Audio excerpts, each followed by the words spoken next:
직장 5년 다니면서 계속 네. 적금만. 한 70%는 저축하긴 했어요. 1억 조금 안 되는 돈이었어요. 5년 동안 1억 5년 모으신 거? 동안. 와. 딱 1억이 모았을 때 대부분은 나 이제 1억 모았다라는 생각을 하고 되게 기뻐하잖아요. 저는 그 돈이 금방 딴 곳으로 가버렸어요. 어디로? 신혼집을 마련할 이제 전세금으로 이제 밀어 넣었죠. 전세 대출도 안 하고 네. 그 돈을 다 밀어 넣었어요. 와. 바보죠.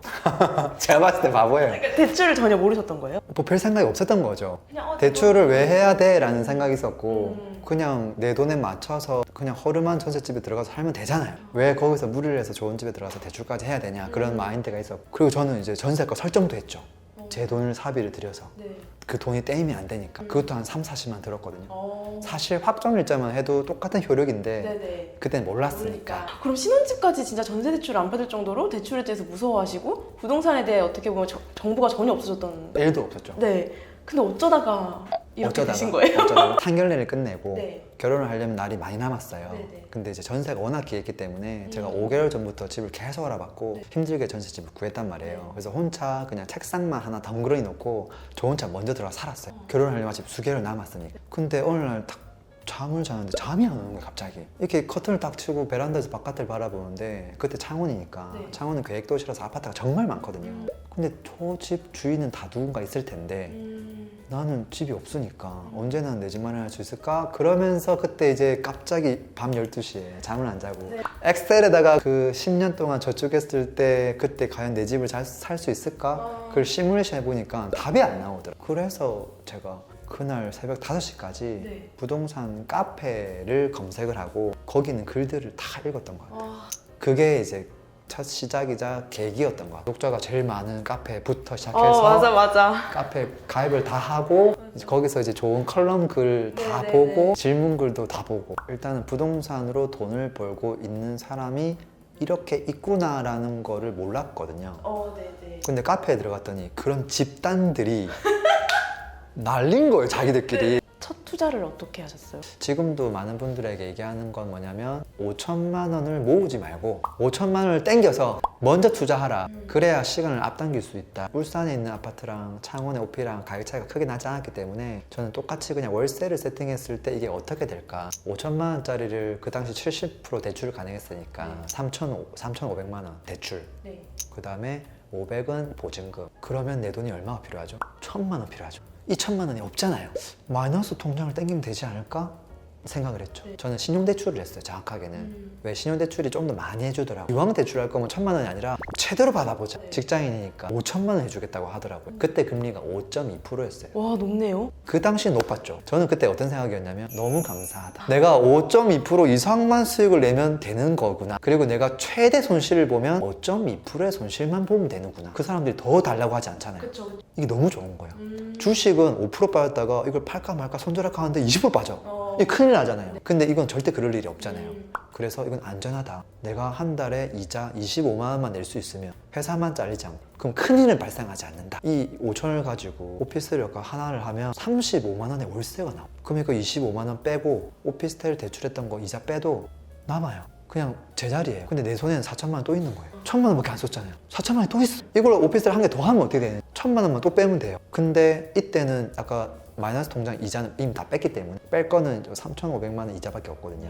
그게 한 10몇만 원이기 때문에 20몇만 원이 남아요. 근데 20만 원의 현금 흐름과 내 손에는 또 3천만 원이 남아있어. 이거를 여러 개 하면 어떻게 되는 거예요? 그냥 계속 15에서 20만 원 정도가 한 채당 계속 꽂히는 거거든요. 이렇게 했더니 어떤 결과가 나왔냐면 내 돈 한 푼도 없이 은행에서 5천만 원을 대출을 일으켜서 월세로 매입하게 된 거예요. 제가 이 놀라운 경험을 하고 나서 그 시뮬레이션을 먼저 해본 거거든요. 그 당시 결혼하기 전 와이프한테 이메일을 보낸 거예요. 내가 놀라운 사실을 깨달았어. 돈 한 푼도 없이 25만 원이 내 통장에 꽂히는 법을 내가 알게 됐어. 그렇게 해서 진행을 하게 됐죠. 근데 이게 지금도 가능한 방법이에요? 가능하죠. 지금도 너무나 가능해. 지금도 저는 이제 창원 지역을 잘 알기 때문에 네네. 꼭 창원만 가능한 건 아닌데 네. 오피스텔이 지금도 한 5천만 원 수준 오피스텔이 많거든요. 지금도 월세가 35만 원이에요. 이게 수익률로 따지면 대출을 안 하고 그냥 했을 때 자기 자본 수익률이 8% 이상 나와요. 대출을 일으키면 30%까지 올라오거든요. 수익률이. 사실 그렇게까지 나올 수 있는 투자처가 없어요. 정확하게는 내 돈 1,000만 원 넣으면 한 11만 원 좀 나올 거예요. 이게 마인드가 갈리는 것 같은데 대출 자체가 무섭고 그리고 1,000만 원이라는 숫자가 좀 크게 느껴질 수도 있는데 거기에 나오는 게 뭐 10만 원 치킨 5마리 그냥 참는 게 낫겠다? 이렇게 생각할 수도 있잖아요. 왜냐면 대출은 무서우니까. 이거를 어떻게 하면 이겨낼 수 있을까요? 내가 좀 아끼고 말지. 그렇게 25만 원 받는 그냥 내가 참고 말지. 이렇게 되거든요. 그거 진짜 너무 중요한 것 같아요. 뭐 저도 뭐 전세 들어갈 때도 대출을 안 했을 수준이었으니까 네네. 아마도 제가 한마디로 이 영상을 보는 분들의 마인드를 바꿀 수는 없을 거예요.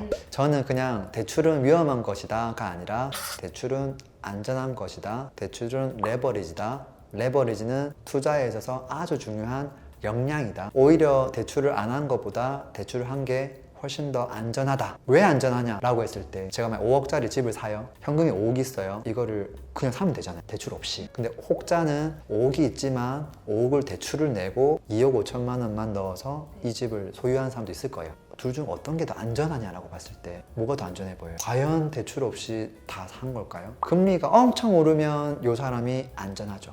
이 한 가지 경우를 제외하고는 이 사람이 다 불리해요. 이 사람 같은 경우는 이미 내 손에 2억 5천이라는 종잣돈이 남아있어요. 선택지가 굉장히 많아져요. 그쵸. 어차피 시세가 올라가면 똑같은 거예요. 금리가 만약에 그냥 적당하게 제자리라고 보면 근데 이 사람은 현금 2억 5천이 또 있단 말이에요. 이 돈으로 한 개를 더 사면 어떻게 되는 거예요? 이 사람이 한 걸음 갈 때 난 2걸음씩 가죠. 왜냐면 똑같은 아파트를 2억 5천 주고 2개 살 수 있잖아요. 이 사람은. 심지어 이 2억 5천을 가지고 상가를 사면 어떻게 될까요? 아마 매달 100만 원씩 꽂힐 거예요. 대출 없이 사도. 그럼 다르잖아요. 그쵸. 이 사람은 집 하나만 갖고 있는데 이 사람은 집도 들고 있고 상가에서 100만 원씩 나오기도 해요. 이게 낫지 않아요? 이게 더 리스크 해지도 되고. 그래서 저는 결국은 대출은 안전한 거다. 대출은 그냥 레버리지다. 그것이 투자를 함에 있어서 아주 강력한 무기가 된다고 생각을 하거든요. 그래서 저는 대출을 할 수만 있다면 무조건 하라라는 주의고요. 근데 이제 이걸 어떻게 깨트릴 거냐. 저는 결국은 그거를 시뮬레이션을 통해서 깨트렸거든요. 내 눈앞에 진짜 보이게끔 만들어요. 네, 이거를 5천만 원 주고 샀을 때 내 통장에 20만 원 꽂히는 기분은 과연 어떨까? 나는 휴대폰 3만 원, 5만 원 나오는 것 그거 매달 나가는 것도 아까운데 인터넷 비용이랑 다 빼고도 10만 원이 또 남네? 그게 저는 엄청나다고 생각을 했거든요. 그게 하나가 아니라 2, 3개가 되면 어떻게 될까? 이제 그 생각을 하다 보니까 대출을 조금 이겨낼 수 있지 않았나. 저는 개인적으로 그게 포인트인 것 같아요. 내가 일하지 않고 들어오는 몇만 원은 좀 내가 아껴서 만드는 거랑 다르다고 해요. 그래서 이게 한 10만 원, 20만 원까지는 느낌이 조금 덜한데 50, 100이 되면 느낌이 완전 달라지거든요. 그 한 가지 경험으로 끝나지 않을 거라는 걸 알기 때문에 맞아요. 또 돈을 모아서 또 그렇게 진행을 하면 될 수 있으니까 대출을 우리가 이겨내야 되죠. 근데 특히나 이제 지금 만약에 이제 이 영상을 올리면 약간의 악플이 예상되는 게 뭐냐면 지금 막 한국 포함 전 세계가 금리 인상에 대해서 막 이제 얘기가 계속 몇 달 전부터 나오고 있잖아요. 그 걱정하실 것 같아. 소수 몇 분들은 통쾌하기도 하고 이 영끌족들 이제 다 망했다 이러면서 저도 영끌족인데 근데 이런 금리 인상 뉴스 혹은 실제로 금리 인상이 된다고 했을 때도 그걸 버텨낼 수 있는 어떤 그런 게 있나요? 근데 잘 생각해보면 택배를 3일 내에 해주다가 요즘은 뭐 당일 배송하잖아요. 맞아요. 뭐 3일 내에 배송해주면 큰일 나나요? 아니잖아요. 그냥 더 좋은 것 뿐이잖아요. 저는 과거에 금리가 5%대에 했거든요. 그때 저는 너무 감사했어요. 지금 만약에 금리가 5%가 돼도 저는 너무 감사할 것 같아요. 근데 지금은 금리가 너무 낮거든요. 주택담보대출을 하더라도 요즘 뭐 2.5%대에서 막 움직이고 있기 때문에 예전보다 거의 뭐 절반밖에 안 되는 수준이라서 여기서 조금씩 올라간다고 하더라도 과거보다는 여전히 저금리에 가깝다는 생각도 있고요. 저는 또 그거랑 다르게 또 어떤 생각도 있냐면 미국 같은 경우는 대출을 어느 정도 해주고 있을까요? 우리나라는 이제 6, 70%를 해주다가 최근 들어서는 이제 뭐 서울 같은 경우는 40%밖에 안 해줘. 또 금액이 또 비싸지만 아예 안 해주기도 하고. 미국은 어떻게 하고 있느냐? 그럼 또 선진국이잖아요. 기본적으로 가장 흔한 케이스가 내 돈을 20%만 내요. 다운페이라고 부르는데 80%가 대출을 기본적으로 해줘요. 집을 살 때요? 그게 그냥 가장 보편화되어 있는 부분이에요. 근데 우리나라가 40%예요. 이게 과연 정상적인 것이냐? 이렇게까지 안전하게 관리를 굉장히 타이트하게 하고 있는 거거든요. 여기에서 금리가 조금 올라간다고 하는 게 과연 얼마나 클까? 오히려 이제 무분별하게 대출을 많이 허용해 주는 게 훨씬 위험하죠. 그 다음에 일본으로 넘어가면 일본은 몇 프로 대출해 주는 줄 알아요? 집 살 때? 90%에서 많게는 100%까지 해줘요. 그리고 금리가 지금 0.5%예요. 그 일본인들한테는. 진짜요? 외국인들이 사는 경우는 한 1.5% 정도 받아요. 그러니까 금리가 낮고 높고 이게 중요한 게 아니에요. 대부분의 많은 나라들은 부동산을 살 때 대출을 80% 정도 하는 것들을 굉장히 위험한 행위라고 보는 게 아니라 그냥 적금 들듯이 너무나 당연한 행위다라고 국가에서는 바라보고 있는 거거든요. 네. 시스템적으로. 이제 우리나라에서는 40%를 하고 있는데 불구하고 위험하다. 대출은 안 된다. 금리가 뭐 0.25%도 올라가면은 야, 이제 큰일 났다. 이렇게 하는 건 너무 좀 과한 거 아닌가 싶은 거죠.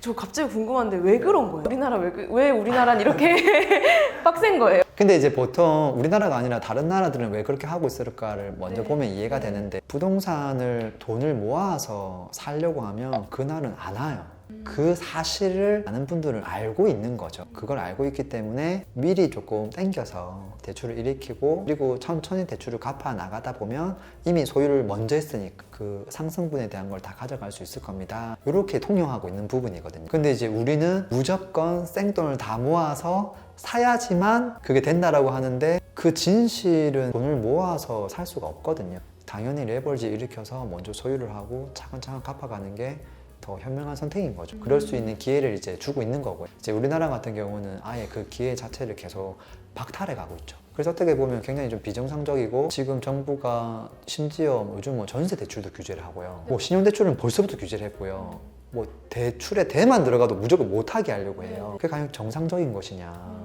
놓고 보면은 조금 의문이기는 해요. 그 농협은행은 11월까지 신규 주담대를 안 받겠다고 하더라고요. 그거 보고 좀 깜짝 놀라긴 했는데 저도요. 초유의 사태? 한 번도 없었던 일이라고 하는데 그래서 정부가 하는 일과 반대로 하면 돼요. 결국은 대출을 내서 3%보다 높은 수익률만 내면 돼요. 그렇게만 생각하면 조금 덜 무섭지 않을까. 그리고 손해를 보더라도 딱 3%의 손해만 보면 돼요. 그 이자, 그거 말고는 없거든요. 빌렸다가 불안하면 다시 갚으면 돼요. 그럼 그 3%에 대한 한 달치 이자만 손해본 거지 딴 건 없거든요. 만약에 누군가에게 제가 10억을 빌려줄게, 줄 테니까 그러면 이자를 1%만 주세요. 그럼 과연 빌릴까? 1%만 해도 그 매달 내려고 하면 이 10억을 내가 쓸 데도 없는데 못 빌릴 거예요. 대부분의 사람들은 못 빌려요. 무서워서. 100억 빌려줄게. 1%만 줘. 아니에요. 저는 그냥 1억이면 충분해요 하지 100억을 다 빌려주세요 하는 사람 잘 없을 거예요. 그게 뭐냐면은 본인이 그 돈을 가지고 굴릴 수 있는 역량이 거의 제로에 가깝기 때문에 맞아요. 금리를 아무리 낮춰줘도 불안한 거예요. 그래서 사실 대출이 두려운 게 아니라 사실은 내 자신이 불안한 거예요. 제가 봤을 때는. 네. 근데 우리가 이 3% 이상만 핸들링 할 수 있는 역량만 있다면 그거는 이길 수 있지 않을까라는 거죠. 그래서 아까 그냥 무적정적인 대출에 대한 맹신이 아니라 그 역량을 키우고 직접 이렇게 시뮬레이션 돌려보면서 확신을 얻으라는 거잖아요. 그거에서 이제 가장 도움이 되셨던 걸 좀 소개해 주시면 좋을 것 같은데. 일단은 저는 그 당시에는 할 수 있는 게 카페랑 글밖에 없어가지고 네네. 책을 조금 많이 봤던 것 같고요. 저는 지금도 책은 좋다고 봐요. 이쪽 도서관에 재테크 코너 내가 다 빌린다. 그거 다 보고 나면 저쪽 도서관 가는 거예요. 중요한 건 제가 10권을 빌려왔지만 그 주에 2-3개밖에 못 읽었어요. 대부분 다시 반납해요. 근데 그게 매달 내 책상에 놓여져 있는 거랑 없는 거랑 차이가 크긴 하죠. 그렇게 하다 보면은 저는 정독을 안 했고요. 네. 그냥 내가 뭘 모를까 그거를 그냥 보물지도 찾는 느낌으로 네네. 아 내가 이걸 잘 모르는구나 그런 느낌으로 좀 휙휙 봤던 것 같아요.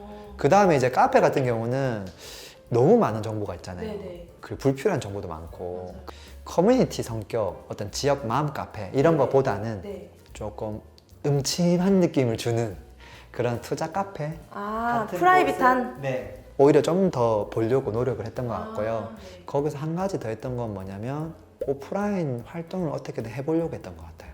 거기에 있는 사람들을 내 눈으로 봐야 되겠다. 그게 저는 굉장히 컸어요.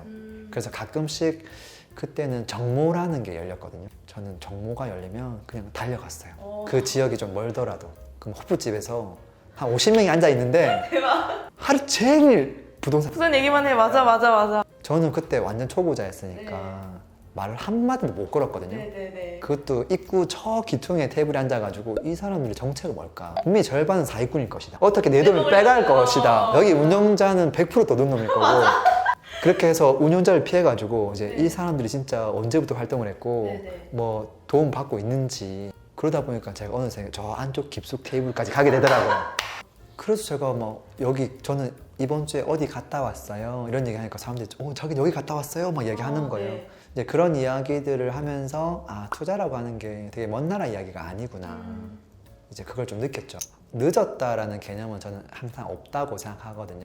저도 늦게 시작을 했고 아파트 가격 3배 점프하고 나서 시작을 했고 지금도 수도권도 똑같고 그래서 완전히 똑같은 데자부 같은 상황이거든요. 포기하지 않고 지금 시장의 상황이나 어떤 세계의 어떤 상황이 아니라 개인의 역량, 지난달보다 내가 투자의 개념에서 어떤 게 나아졌지? 그게 만약에 발전하고 있다면 분명히 좋은 결과가 있을 것이고요. 그게 아니라 금리가 올 텐데 가만히 내가 멈춰 있다면 결국 나는 변하는 게 없이 제자리일 것이다.